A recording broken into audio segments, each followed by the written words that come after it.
Hello friends, कैसे हो आप लोग। होप सो अच्छे ही होगे। दोस्तों, हम आज के इस सेशन में क्लास 11th का जो टॉपिक था सेट, जो हमने एक लेक्चर किया भी हुआ है, उसी लेक्चर को हम आज कंटिन्यू करेंगे। तो इस लेक्चर में हम जो टॉपिक पढ़ेंगे उनमें से एक टॉपिक है टाइप्स ऑफ सेट्स, क्योंकि हमने पिछले लेक्चर में देख लिया था कि हम सेट्स को किस मेथड से लिख सकते हैं। तो हम आज देखेंगे सेट्स के टाइप क्या क्या हैं। ठीक है, चलो हम स्टार्ट करते हैं इस टॉपिक को। तो हमारा जो पहला टॉपिक है टाइप ऑफ सेट्स, इसमें जो पहला टाइप ऑफ सेट है वो है नल सेट, जिसे कि हम दूसरा नाम क्या बोलते हैं, एम्प्टी सेट, या फिर इसे हम वॉइड सेट कहते हैं। दोस्तों, यहाँ पर नल, एम्प्टी और वॉइड तीनों का मतलब ही होता है गैप। ठीक है, एम्प्टी मतलब भी खाली, वॉइड मतलब भी खाली, क्योंकि होता क्या केमिस्ट्री में ये टर्म आएगा वॉइड, जैसे कि दो मान लो एटम्स हैं, इन एटम्स को ज्वाइन किया हमने, ठीक है, तो इसके बीच जो गैप रह गया, इस गैप को हम क्या बोलते हैं, वॉइड। ठीक है, उसी तरह नल मतलब भी क्या होता है, कुछ नहीं, खाली। एम्प्टी मतलब भी क्या होता है, खाली। ठीक है, तो इस सेट का डेफिनेशन देख लेते हैं हम। A set having no element in it, वैसा सेट जिसमें कि एक भी एलिमेंट प्रेजेंट ना हो, उसको हम क्या बोलते हैं, नल सेट, एम्प्टी सेट और वॉइड सेट। तो अब हम यहां देखते हैं इसको रिप्रेजेंट कैसे करते हैं। मैंने आपको बताया था सेट को रिप्रेजेंट करने के लिए कि दो कर्ली ब्रैकेट्स को हम ऑपरेट करते हैं, स्टार्टिंग में भी और एंडिंग में भी, और उसके बीच में जो एलिमेंट होता है उसे लिख देते हैं। लेकिन जो यहाँ पर एम्प्टी सेट या नल सेट जो भी कहो आप, उसके अंदर जो हमारा सेट बनेगा उसमें ब्रैकेट्स तो रहेगा, लेकिन उसके अंदर एक भी एलिमेंट प्रेजेंट नहीं रहेगा। या फिर अगर इस नोटेशन को यूज नहीं करोगे तो इसका दूसरा तरीका है, इसको क्या बोलते हैं, डिनोट करने का, फाइ। ये जो टर्म लिखा हुआ है इसको बोलते हैं फाइ। क्या तो आप फाइ से डिनोट कर दो, या तो फिर आप इस तरह एम्प्टी सेट बनाकर डिनोट कर दो। अब यहां पर एक बात देखने वाली है कि अगर ये फाइ, अगर इस सेट, ये सेट जो हमारे पास है, अगर ये फाइ अगर हमने इसके अंदर उठाकर रख दिया, अब समझने वाली बात है, हमने तो एम्प्टी सेट को फाइ से डिनोट कर दिया या फिर खाली ब्रैकेट से डिनोट कर दिया, लेकिन अगर ये एलिमेंट उठकर इस ब्रैकेट के अंदर आ गया तो वो कुछ ऐसा दिखने लगेगा, है ना। तो मैं क्या बोल रहा हूं, ये एक नोटेशन है, लेकिन ये एक एलिमेंट की तरह है। अगर ये उठकर इस ब्रैकेट के अंदर आ जाएगा जो कि खाली है, तो ये इस ब्रैकेट का एक एलिमेंट काउंट होना शुरू हो जाएगा। जब ये इस ब्रैकेट का एक एलिमेंट काउंट होना शुरू हो जाएगा जो कुछ इस तरह दिखेगा, तो यहाँ पर नल सेट का डेफिनेशन क्या था कि हमारे पास क्या होना चाहिए, सेट तो होना चाहिए, उसके अंदर एक भी एलिमेंट नहीं होना चाहिए। लेकिन अगर जैसे ही ये फाइ इसके अंदर आया, वो फाइ इस सेट का एक एलिमेंट बन जाएगा, जिस वजह से ये जो हमारे पास लिखा हुआ है हम इसे वॉइड सेट नहीं कह सकते। ये बात आप ध्यान में रखेंगे, ठीक है। अब इसी में हम अगला एक एग्जांपल और देखते हैं। सपोज हमारे पास एक सेट दिया हुआ है बी, जो कुछ इस तरह से लिखा हुआ है। मैंने आपको पहले ही से बताया था ये किस फॉर्म में लिखा हुआ है, सेट बिल्डर फॉर्म में लिखा हुआ है ना। तो देखो यहाँ पर ये क्या है, y है। y किसको बिलोंग कर रहा है, नेचुरल नंबर को। और यहाँ पर जो हमारा एक रूल लिखा हुआ है वो क्या कह रहा है, जो y है 10 से बड़ा होना चाहिए, लेकिन y 11 से छोटा होना चाहिए। और ये y क्या है, एक नेचुरल नंबर भी है। तो नेचुरल नंबर क्या होता है, जो हमारा काउंटिंग नंबर होता है 1 2 3 4 सो ऑन, है ना। तो इसमें एक भी डेसिमल नंबर नहीं आता, लेकिन यहाँ पर जो हमसे y मांगा है वो 10 और 11 के बीच का मांगा है। ऐसा तो कोई नंबर पॉसिबल ही नहीं है। तो इस वजह से इसका आंसर क्या हो जाएगा, इसका आंसर हो जाएगा 5। ठीक है, इस चीज को आप ध्यान में रखेंगे। अब इसी में एक बात का और ख्याल रखना है हमें, वो क्या है, मैंने आपको जैसा ही बताया नल सेट के अंदर एक भी एलिमेंट प्रेजेंट नहीं होगा, लेकिन अगर सेट के अंदर एटलीस्ट एक एलिमेंट, मैं कह रहा हूं एटलीस्ट मतलब कम से कम एक एलिमेंट तो हो, या फिर उससे अधिक भी हो सकता है, कोई दिक्कत की बात नहीं है, तो वैसे सेट को हम बोलते हैं नॉन वॉइड सेट। पहला क्या था हमारा, वॉइड सेट, जिसमें सेट के अंदर एक भी एलिमेंट प्रेजेंट नहीं था, और दूसरा वो सेट जिसके अंदर एटलीस्ट एक एलिमेंट, कम से कम एक एलिमेंट प्रेजेंट हो, उससे अधिक प्रेजेंट हो जाए कोई दिक्कत नहीं है, तो वैसे सेट को हम क्या बोलते हैं, नॉन वॉइड सेट। तो इस बात का आप ख्याल रखेंगे। आइए अब हम एक प्रॉब्लम सॉल्व कर लेते हैं। ठीक है, यहां पर लिखा है कोई एक सेट सी है जिसके अंदर ऐसा सिचुएशन दिया हुआ है। ठीक है, यहां पर क्या लिखा हुआ है कि y जो है कोई एलिमेंट है जो इस सेट सी के अंदर प्रेजेंट है, और वो y क्या कर रहा है, रियल नंबर से बिलोंग कर रहा है। और यहाँ पर y के लिए दो इक्वेशंस दिए गए हैं और यहाँ से हमें ये चेक करना है कि आखिर इन दोनों इक्वेशन को मिलाकर वो कॉमन वैल्यू क्या है जो कि इन दोनों इक्वेशन को सेटिस्फाई कर जाए। अगर इन दोनों इक्वेशन को वो सेटिस्फाई कर जाएगा तो मतलब वो इस सेट के अंदर आ जाएगा। तो आइए सॉल्व कर कर देखते हैं इस प्रॉब्लम को। तो हमारे पास पहला इक्वेशन क्या है, y स्क्वायर इक्वल टू 25 है ना। जैसे ही ये स्क्वायर उधर जाएगा तो ये एक अंडर रूट बन जाएगा। तो यहां हम क्या लिख देंगे, y equal to under root 25। अब यहां पर ध्यान देने वाली बात है, यहां पर अंडर रूट 25 है, मतलब अगर हम 5 का स्क्वायर करें तब भी 25 आता है और अगर हम -5 का होल स्क्वायर करें तब भी 25 आता है। तो इसका मतलब जो 25 का अंडर रूट लिखा हुआ है तो इसका दो आंसर आएगा y का वैल्यू, वो क्या हो जाएगा +-5। चाहे +5 ले लो या -5 ले लो, दोनों का अगर हम स्क्वायर करेंगे तो हमें 25 ही मिलेगा। -5 में कैसे, माइनस माइनस मिलकर प्लस हो जाएगा मल्टीप्लाई होकर, ठीक है। तो यहाँ पर हमारा आंसर क्या आ गया है, y का वैल्यू +-5, यानी हमारे पास यहाँ पर दो वैल्यू है, एक +5 है और दूसरा -5 है। वहीं पर जो हमारे पास दूसरा इक्वेशन दिया हुआ है वो क्या दिया हुआ है, 2y = 4। It means y = 4/2। 2 से 4 कैंसिल हो गया, 2 टाइम ये हो गया 2, यानी y की वैल्यू 2 आ गई। अब देखो यहाँ पर हमारे पास y की कौन कौन सी वैल्यू थी, +-5, यानी +5 था और -5 था, और यहाँ पर हमारे पास y का कितना वैल्यू आ गया, 2 आ गया। अब देखो इस वैल्यू और इस वैल्यू में कुछ भी कॉमन है, अगर इन दोनों वैल्यू को मिलाकर वैल्यू कॉमन कोई भी एक आया था तो इसका मतलब वो वैल्यू इन दोनों इक्वेशन को सेटिस्फाई कर जाता है। इसमें भी पुट करते तो वैल्यू आ जाता, इसमें भी पुट करते तो वो इक्वेशन को सेटिस्फाई कर देता। लेकिन यहाँ पर ऐसा कुछ भी नहीं है, मतलब यहाँ पर ना इसमें जो y का वैल्यू निकला है +-5 और जो यहाँ पर y का वैल्यू निकला है 2, ये दोनों इक्वल नहीं है। मतलब इन दोनों इक्वेशन को एक भी ऐसा y का वैल्यू नहीं है जो दोनों इक्वेशन को सेटिस्फाई कर जा रहा है, मतलब यहाँ y का कोई कॉमन वैल्यू है ही नहीं। तो इसका मतलब क्या हो गया, यहाँ पर जो हमारा आंसर हो जाएगा वो हो जाएगा 5। क्यों, क्योंकि यहाँ पर एक भी ऐसा एलिमेंट नहीं है जो इस सेट के अंदर जो कंडीशन दिया हुआ है उसे फॉलो कर रहा है। समझ में आ गई बात। तो हमारा आंसर यहाँ पर क्या हो गया, 5। ठीक है, चलो आगे देखते हैं। अब इसी में जो हमारा अगला टाइप ऑफ सेट है वो है सिंगलटन सेट। यहाँ तो नाम से ही पता लग रहा है सिंगल, इसका मतलब क्या है, वैसा सेट जिसमें सिर्फ और सिर्फ एक ही एलिमेंट प्रेजेंट हो। जैसे मैंने आपको पीछे कहा था ना कि एक सेट बना है, उसके अंदर कोई 5 एलिमेंट आ गया है ना, तो इसमें क्या है, ये तो हमारा एक कंप्लीट सेट है, इसके अंदर एक ही एलिमेंट है 5। या फिर सपोज ऐसा कर लो, एक एलिमेंट कोई भी डाल लो, 1 कुछ भी डाल लो, आप कैसा भी सेट बनाओ, लेकिन उसमें एक से अधिक एलिमेंट नहीं होना चाहिए, सिर्फ और सिर्फ एक ही एलिमेंट होना चाहिए। वैसे सेट को हम क्या बोलते हैं, सिंगलटन सेट। ठीक है, अब यहाँ पर जो हमारा अगला टाइप ऑफ सेट है वो सेट है फाइनाइट सेट, है ना।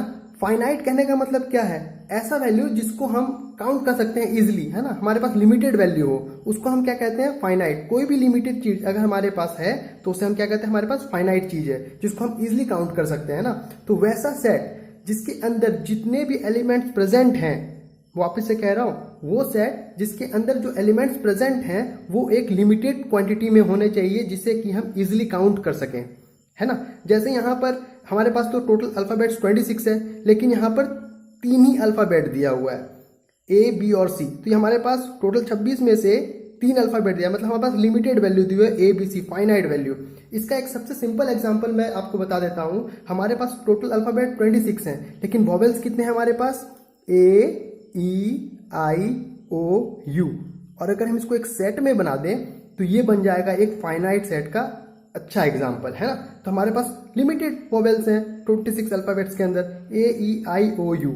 हमारे पास क्या है, यही वॉवेल्स प्रेजेंट है टोटल अल्फाबेट्स के अंदर। ठीक है, अब हम देखते हैं हमारा जो अगला टॉपिक है वो है order of finite set. Order of finite set क्या है, सपोज हमारे पास एक सेट है, उस सेट के अंदर हमारे पास टोटल जितने एलिमेंट्स प्रेजेंट हैं, टोटल नंबर ऑफ एलिमेंट्स 4, 5, 6 जो भी एलिमेंट्स प्रेजेंट हैं, काउंटिंग में बात कर रहा हूं मैं। जैसे हमारे पास एक सेट है यहाँ पर, अभी इसमें टोटल वॉवेल्स कितने प्रेजेंट है, 1, 2, 3, 4, 5, टोटल 5 वॉवेल इस सेट के अंदर प्रेजेंट है ना। तो हो क्या गया, यहाँ पर ऑर्डर ऑफ फाइनाइट सेट कहने का मतलब है एक सेट के अंदर, फाइनाइट सेट के अंदर टोटल नंबर ऑफ एलिमेंट्स जितने प्रेजेंट हैं वही उसका ऑर्डर हो जाता है। यहाँ पर 5 प्रेजेंट है तो इसका ऑर्डर कितना हो गया, 5 हो गया। अब यहाँ पर बात आती है कि इसका नोटेशन क्या है। तो इसका नोटेशन है, ऑर्डर के लिए ओ लिखा हुआ है, या तो आप ओ ऑफ समथिंग सेट, अगर मैं यहाँ पर सेट बी बोलूँ, आप यहाँ पर ए भी बोल सकते हो, कुछ भी बोल सकते हो, लेकिन उससे पहले क्या है, ओ लगा लो, O bracket of some set, ठीक है। या फिर नंबर, टोटल नंबर्स कितना प्रेजेंट है, उसके लिए हम क्या नोटेशन यूज करते हैं, small N of set B, या फिर सेट सी, सेट डी, कुछ भी यूज करो, फर्क नहीं पड़ता है ना। चलो यहां पर एक चीज और ख्याल रखना, जो हमारे पास ऑर्डर ऑफ फाइनाइट सेट है, इसका दूसरा नाम क्या है, cardinal number of the set. जो हम टोटल हमारे पास नंबर्स प्रेजेंट होते हैं ना एक सेट के अंदर, उसको हम क्या बोलते हैं, ऑर्डर ऑफ फाइनाइट सेट या फिर कार्डिनल नंबर जो कि उस सेट में प्रेजेंट है। तो आइए कुछ एग्जांपल देख लेते हैं इसके ऊपर। सपोज यहाँ पर एक सेट दिया है बी, इसके अंदर टोटल एलिमेंट्स क्या क्या लिखे हैं, ई एफ जी। तो टोटल नंबर ऑफ एलिमेंट्स इसमें कितना दिया हुआ है, 1 2 3, तो एन ऑफ बी कितना हो जाएगा, 3, है ना। अब देखो यहां पर एक नल सेट दिया हुआ है 5, एक सेट है हमारे पास क्या, 5, जो कि क्या है, एक नल सेट। इसमें टोटल नंबर ऑफ एलिमेंट्स कितने प्रेजेंट होते हैं, हमें तो पता है नल सेट में एक भी एलिमेंट प्रेजेंट नहीं होता है, मतलब टोटल नंबर ऑफ एलिमेंट्स यानी ऑर्डर ऑफ फाइनाइट सेट जो है कितना है इसका, वो है 0, क्योंकि एक भी एलिमेंट नल सेट में क्या है, प्रेजेंट नहीं होता है। अब यहाँ पर एक और चीज समझने वाली बात है, यहाँ पर एक सेट दिया हुआ है सी, जिसके अंदर एलिमेंट्स लिखे क्या हुए हैं, 4 5 5 6, और मैंने आपको लास्ट लेक्चर में ही बताया था कि अगर एक सेट के अंदर नंबर्स रिपीट हो रहे हैं तो हमें उस रिपीटेड नंबर को एक ही बार काउंट करना है सिर्फ, क्योंकि सेट हमारा क्या होना चाहिए, डिस्टिंक्ट होना चाहिए। तो यहाँ पर 5 क्या है, डबल आ गया है, तो इसलिए हमारा एक सेट क्या हो जाएगा नया वाला, 4 5 6। तो अब यहां पर देखो इसका टोटल नंबर ऑफ ऑर्डर कितना हो जाएगा, 1 2 3, मतलब एन ऑफ सी 3। तो आप इस बात को ख्याल रखेंगे, ठीक है। अब हमारे पास जो अगला सेट है वो है इनफाइनाइट सेट।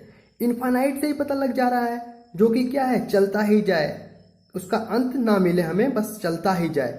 तो अगर हम ऐसा सेट बनाएं जिसमें कि जो नंबर्स हों वो क्या हो, इनफाइनाइट हो, मतलब रुके नहीं, वो कंटिन्यू चलते ही जाएं, हमें पता नहीं उनका लिमिटेशन क्या है, तो वैसे सेट को क्या कहेंगे हम, इनफाइनाइट सेट। अगर हमें इससे इसका कोई एग्जांपल पूछेगा तो एक एग्जांपल जो आपके सामने लिखा हुआ है, set of all natural numbers. तो नेचुरल नंबर हमें पता तो है कहाँ से स्टार्ट हो रहा है, लेकिन कहाँ पर एंड हो रहा है, हमें रेस्ट्रिक्शन अगर देगा तभी हम वहां तक जाएंगे, लेकिन अगर नहीं देगा कोई रेस्ट्रिक्शन तो हमें पता नहीं कहाँ जाकर रुकेगा, वो तो चलता चला जाएगा, है ना। वैसे ही अगर मुझसे कोई बोले set of all even numbers, तो इवन नंबर तो नेचुरल नंबर के अंदर ही आ जाते हैं, वो भी चलते ही चले जाएंगे।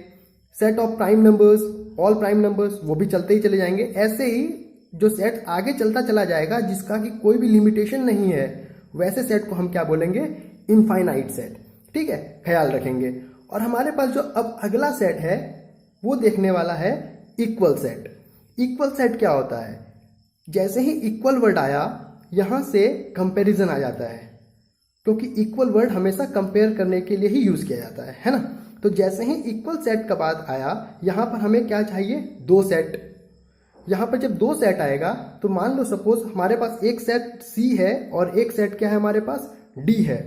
इन दोनों सेट को इक्वल कब कहेंगे, इन दोनों सेट को इक्वल तब कहेंगे जो इतने भी एलिमेंट जो कि सी के अंदर प्रेजेंट हैं, वही एलिमेंट अगर डी सेट के अंदर प्रेजेंट हो तो वो इक्वल सेट कहला जाएंगे, या फिर वो सारे एलिमेंट्स जो डी सेट के अंदर प्रेजेंट हैं वो सी सेट के अंदर प्रेजेंट हो गए तो वो इक्वल सेट कहला जाएंगे। मतलब यहाँ पर वाइस वर्सा वाला कंडीशन है, जो सी में है वो डी में है तो इक्वल, जो डी में है वो सी में है तो इक्वल। तो इस बात का हम ख्याल रखेंगे। तो वैसे सेट जिसमें कि दोनों सेट्स के एलिमेंट बराबर हों वो क्या कहला जाएंगे, इक्वल सेट। और उसको डोनेट कैसे करते हैं हम, डिनोट कैसे करते हैं, C इक्वल टू डी, ठीक है। वहीं पर मान लो एक सेट C है एक सेट D है, वहीं पर जो एलिमेंट C में प्रेजेंट है वो total number of elements D में प्रेजेंट नहीं है, तो वो सेट क्या कहला जाएगा, अनइक्वल सेट।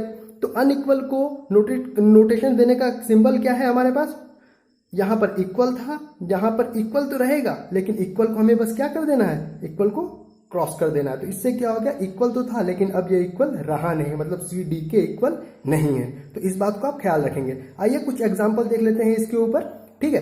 तो हमारे पास एग्जाम्पल क्या दिया हुआ है, एक सेट सी है जिसमें कि एलिमेंट दिया हुआ है 5, 6, 7, 8, ठीक है। वहीं पर हमारे पास दूसरा सेट डी है जिसमें कि ये सेम एलिमेंट दिया हुआ है लेकिन डिफरेंट ऑर्डर में दिया हुआ है 7, 5, 8, 6। लेकिन इससे ये मतलब नहीं होगा कि ये सेट डिफरेंट हो गए। समझ में आ रहा है? अभी मैं आपको और कुछ समझाऊंगा, लेकिन आप पहले ये बात समझ लो कि सी के अंदर जो एलिमेंट प्रेजेंट है वो टोटल एलिमेंट किसी भी ऑर्डर में अगर डी के अंदर प्रेजेंट है, मैं ये नहीं कह रहा कि एक्स्ट्रा एलिमेंट हो जाए, नहीं, यही एलिमेंट किसी भी ऑर्डर में अगर डी के अंदर प्रेजेंट हो जाए तब भी ये सेट आपस में क्या हो जाएगा, इक्वल हो जाएगा। यहाँ पर 5, 6, 7, 8 है, यहाँ पर भी देख लो 5 है, यहाँ पर 5 हो गया, यहाँ पर 6 है, यहाँ पर 6 है, यहाँ पर 7 है, यहाँ पर 7 है, यहाँ पर 8 है, तो यहाँ पर 8 है। मतलब टोटल एलिमेंट क्या हो गए, आपस में इक्वल हो गए, इसीलिए ये सेट क्या हो जाएगा, हमारा इक्वल हो जाएगा। यहाँ पर एक और बात ख्याल रखने वाला है, यहाँ पर एक कॉन्सेप्ट है इक्वलिटी ऑफ ऑर्डर पेयर्स। मतलब जब हम किसी चीज को कंपेयर कर रहे हैं तो हमारा अगर एक तरफ कोई वैल्यू दिया हुआ है और दूसरी तरफ दूसरा वैल्यू दिया हुआ है, इस बात को ध्यान से सुनना, ठीक है। एक तरफ एक वैल्यू दिया हुआ है, दूसरी तरफ दूसरा वैल्यू दिया है, लेकिन यहाँ पर इक्वलिटी ऑफ ऑर्डर्ड पेयर कहने का मतलब क्या है, जैसा ऑर्डर यहाँ पर दिया हुआ है वैसा ही order same to same equal to के उस साइड फॉलो होगा। सपोज यहाँ पर दिया हुआ है x, y, सपोज ये एक सेट बना हुआ है, ठीक है, और वो इक्वल कर देंगे हम इसे 2, 1 के। तो यहाँ पर जो एक ऑर्डर फॉलो करने बोल रहा है इक्वलिटी का, वो ऑर्डर क्या होगा, जिस प्लेस पर x लिखा है इक्वल टू के ऑपोजिट साइड में जो भी सेट है उस सेट के अंदर जो पहला एलिमेंट है वो x के इक्वल होगा। इक्वलिटी ऑफ ऑर्डर पेयर का ये कहने का मतलब है। और जो यहाँ पर y है वो क्या होगा, दूसरी तरफ 1 के बराबर होगा। तो इस चीज का ख्याल रखेंगे, ठीक है। यहाँ पर इक्वलिटी ऑफ ऑर्डर पेयर की बात मैं कर रहा हूं और उससे पहले मैं बात कर रहा था खाली इक्वल का, ठीक है बात। तो इस चीज को आप ख्याल रखेंगे। तो इसी पर एक क्वेश्चन हम देख लेते हैं कैसे सॉल्व करेंगे। तो हमारे पास एक क्वेश्चन दिया हुआ है, if bracket a/3 + 1 comma b-2/3 bracket close equal to bracket 5/3 comma 1/3 bracket close. तो हमें क्या बोल रहा है, यहाँ पर हमें a और b की वैल्यू निकाल कर दो। तो यहाँ पर अभी जो मैंने इक्वलिटी की ऑर्डर पेयर का रूल बताया ना, वही रूल यहाँ फॉलो हो जाएगा। तो जैसे यहाँ पर जो पहला इसका एलिमेंट क्या है, a/3 + 1, तो वहीं दूसरी तरफ का एलिमेंट क्या है, 5/3। तो मतलब ये दोनों को हमें कंपेयर कर लेना है। तो हमने यहाँ पे कंपेयर कर दिया, a/3 + 1 इक्वल टू 5/3। और अब हम इसे सॉल्व करके देखेंगे, ठीक है। तो यहाँ पर क्या हो गया, a/3, इस 1 को उधर लेकर जाएंगे तो कितना हो जाएगा, 5/3 - 1। अब इसे सॉल्व करके देखो, एलसीएम लेंगे 3, 5 में से 3 गया 2, यानी 2/3। अब देखो a/3 बराबर 2/3, यहाँ भी 3 है, यहाँ भी 3 है, तो ये क्या हो जाएगा, कैंसिल आउट हो जाएगा। तो a की वैल्यू कितनी होगी, a बराबर 2। कितना आ गया हमारा, a बराबर 2 आ गया, है ना। इस चीज को आप ध्यान में रखेंगे। उसी तरह हमारे पास दूसरे तरफ क्या दिया हुआ है, b-2/3। सेम रूल को फॉलो करेंगे, है ना। यहाँ पर दिया है b-2/3, वहीं दूसरी तरफ क्या दिया है, 1/3। तो यहाँ पर क्या हो गया, b-2/3 इक्वल टू 1/3। तो अब इसे भी सॉल्व कर लेते हैं हम। कितना हो जाएगा, b इक्वल टू 1/3, ये -2/3 उधर जाएगा तो पॉजिटिव हो जाएगा, प्लस 2/3, 3 का एलसीएम हो गया 3, यहाँ पर हो गया 1 + 2, यहाँ हो गया 3, है ना। तो 3 से 3 कट गया, कितने टाइम्स, 1 टाइम्स। तो b की वैल्यू कितनी आ गई अपनी, 1 आ गई। a की वैल्यू 2 और b की वैल्यू 1। तो इस बात का आप ख्याल रखेंगे इन क्वेश्चंस को सॉल्व कैसे करना है, ठीक है। आइए एक और प्रॉब्लम हम सॉल्व कर लेते हैं। यहाँ पर जो क्वेश्चन है हमारे पास लिखा हुआ, if the ordered pair x, -1 and 5, y belongs to the set. ये हमारे पास एक सेट लिखा हुआ है। सेट में क्या लिखा हुआ है, जो पेयर है वो किस फॉर्म में है, a, b के फॉर्म में, जहां पर b की वैल्यू क्या दी हुई है, 2a - 3। समझो यहाँ पर जो हमारे पास ये दिया हुआ है x, -1 और 5, -1, ये जो ऑर्डर्ड पेयर है, वो ये जो सेट गिवन है वो इससे क्या कर रहे हैं, बिलोंग कर रहे हैं। और ये किस फॉर्म में लिखा गया है, x, -1 या 5, y, वो लिखा गया है a, b के फॉर्म में, जहां पर b की वैल्यू ये गिवन है और हमें क्या निकालना है, x और y की वैल्यू। चलिए देखते हैं। यहां पर जब x कॉमा -1 इससे कंपेयर करेंगे तो हमारे पास x की वैल्यू क्या हो गई, x की वैल्यू a के बराबर, -1 की वैल्यू b के बराबर, क्योंकि लिखा है ना ये पेयर जो है वो इस सेट से बिलोंग कर रहा है। ये सेट में ये जो पेयर है वो किस फॉर्म में लिखा हुआ है, a कॉमा b के फॉर्म में, तो यहाँ पर ऑर्डर्ड पेयर भी फॉलो करने बोल रहा है। ठीक है, तो यहाँ पर x जो है a के बराबर हो गया, -1 b के बराबर हो गया। चलिए यहाँ लिख लेते हैं, x की वैल्यू जो हो गई वो हो गई a और b की वैल्यू क्या हो गई, -1। लेकिन यहीं पर एक और ध्यान दो, यहाँ पर b की वैल्यू तो दे रखी है 2a - 3, मतलब b बराबर -1, तो ये वैल्यू और किसके बराबर हो जाएगा, 2a - 3, है ना। देखो यहाँ पर -1 हो गया, यहाँ पर 2a - 3, इस कंप्लीट इक्वेशन से हम a की वैल्यू कैलकुलेट कर सकते हैं क्या, चलो कर लेते हैं कैलकुलेट। तो यहाँ पर क्या हो गया, 2a - 3 = -1, है ना, हमने इसे सीधा लिख लिया पलटकर। तो यहाँ पर जो ये -3 है हम इसको उस तरफ भेज देते हैं, तो क्या हो जाएगा, 2a = 1, ये -3 उधर जाएगा तो पॉजिटिव हो जाएगा, +3 = 4, 1 + 3 = 4। तो यहाँ पर 2a = कितना हो गया, 4 हो गया, तो मतलब a बराबर हाउ मच, 4/2, ये कट गया 2 टाइम्स, मतलब a बराबर हमारा 2 निकल गया। और हमें निकालना है x और y की वैल्यू, और यहाँ पर पहले पेयर से x जो है a के बराबर है वो हमने यहाँ लिखा है, और a यहाँ पर 2 आ गया, तो मतलब a 2 के बराबर है, x a के बराबर है, तो मीन्स x भी 2 के बराबर हो जाएगा। तो मतलब ये हो गया x का वैल्यू, x का वैल्यू कितना निकल गया, 2 निकल गया। अब देखते हैं हमारे पास दूसरा क्या दिया हुआ है, 5, y, इट मीन्स 5 जो है अब a के बराबर होगा और y जो है हमारा किसके बराबर होगा, b के बराबर होगा। ठीक है, चलो कंपेयर कर लेते हैं। तो यहाँ पर 5 किसके बराबर हो गया, a के बराबर, मीन्स यहाँ पर मैं लिख लेता हूँ लाइन देकर, 5 जो है a के बराबर, मीन्स a = 5 हो गया अपना, है ना। और यहाँ पर y किसके बराबर है, b के बराबर, मतलब y जो है b के बराबर है, और b किसके बराबर दिया हुआ है, 2a - 3 के बराबर, है ना, किसके बराबर लिखा हुआ है, 2a - 3 के बराबर। और a की वैल्यू तो हमें पता है, कंपेयर करके कितना आ गया है, a = 5। हम यहाँ करेंगे क्या, a की वैल्यू सब्सटीट्यूट कर देंगे। ठीक है, तो यहाँ पर ध्यान दीजिए, यहाँ पर क्या होगा, y = 2 × a की वैल्यू कितनी आ गई है, 5, तो हमने क्या लिख लिया, 5 - 3, 2 × 5 हाउ मच, 10, मतलब 10 ये हो गया -3, 10 में से 3 जाएगा कितना बचेगा, बचेगा 7, यानी y की वैल्यू कितनी आ गई, 7, और x की वैल्यू कितनी हो गई, 2। तो हमारे प्रॉब्लम क्या हो गया, सॉल्व हो गया। होप सो आपको ये लेक्चर पसंद आया होगा तो चैनल को सब्सक्राइब करें, वीडियो को लाइक